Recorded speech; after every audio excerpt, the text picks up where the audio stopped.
All right, you could go to bed more than $1 billion richer today. The Mega Millions Jackpot happening tonight, the fourth largest in U.S. history.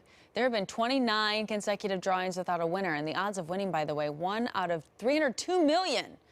The cash option, more than $747 million. The deadline to buy a ticket is 7:45 tonight. The drawing happens at 8 o'clock. So on that note, we do want to warn you, of course, potential scams always happen and how we can protect ourselves ahead of tonight's big drawing. So joining us is Chief Scientist at Aura, Zulfikar Ramzan. Zulfikar, good morning.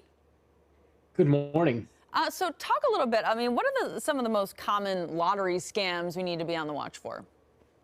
Well, probably the most common scam that we're seeing nowadays is where you get an unsolicited call. Maybe it's on the phone or it's an email that says you've won the lottery. And of course, if you bought a ticket, you're probably going to be really excited to count your millions or billions in this case. But more often than not, these calls are scams. And what you're asked to do is provide some money, a prepayment, a tax payment in advance of getting your winnings.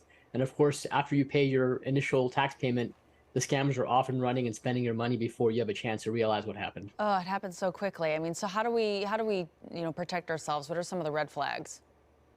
I think the biggest red flags are when you are asked to pay anything in advance for any type of service whatsoever. That should be the biggest red flag. The second one, surprisingly, we see people who've actually fallen for these scams when they haven't even played the lottery in the first place. So obviously, if you haven't done anything recently, don't go ahead and respond to those emails.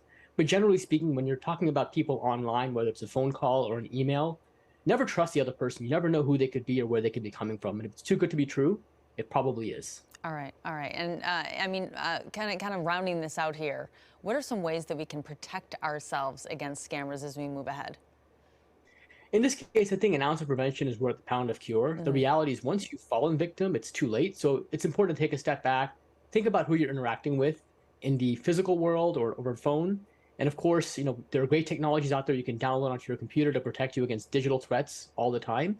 And so I recommend you take a comprehensive approach, pick good passwords, protect yourself against digital threats, and always be on the lookout for people online because you never know what they could be up to. Yeah, I mean, you can't trust anybody these days. Zulfikar, thank you so much for those tips. We really appreciate you coming on.